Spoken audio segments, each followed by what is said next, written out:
আজকে রাতের খাবারে খুব সাধারণ কিন্তু মজার মেনু নিয়ে বসেছি। আমার প্লেটে আছে গরম গরম ভাত, সাথে ঝাল ঝাল একটা কাঁচামরিচ, লেবু, ডিম ভাজি আর মাছের ভর্তা।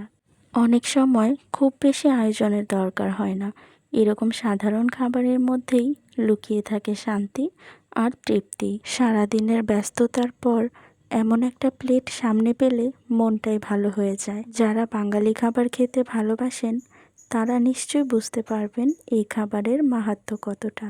সুখ মানে খুব বেশি বড় কিছু নয়, ছোট ছোট মুহূর্ত, মানসিক শান্তি আর প্রিয় খাবার, এটাই হচ্ছে আসল সুখ। আজকের খাওয়াটা আমি খুব উপভোগ করছি। আশা করছি আমার ভিডিওটা দেখে আপনারাও এই ছোট মুহূর্তটাকে উপভোগ করছেন। এই তো আপনাদের সাথে জমিয়ে গল্প করছি আর তৃপ্তি সহকারে খাচ্ছি। আচ্ছা বলুন তো, রাতের খাবারে আপনাদের সবচেয়ে বেশি কী খেতে ভালো লাগে?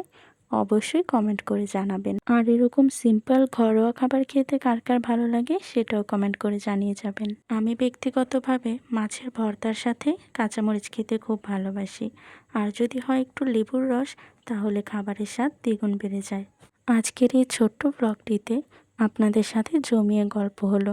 আমার এই ছোট্ট ব্লগটি যদি আপনাদের ভালো লাগে তাহলে ভিডিওটি লাইক করবেন, শেয়ার করবেন আর অবশ্যই গঠনমূলক কমেন্ট করে যাবেন। এরকম আরও সাধারণ কিন্তু হৃদয়ের কাছাকাছি মুহূর্ত দেখতে চাইলে অবশ্যই আমার পেজটিকে ফলো করে পাশে থাকবেন। সবাই ভালো থাকবেন, সুস্থ থাকবেন। আল্লাহ হাফেজ।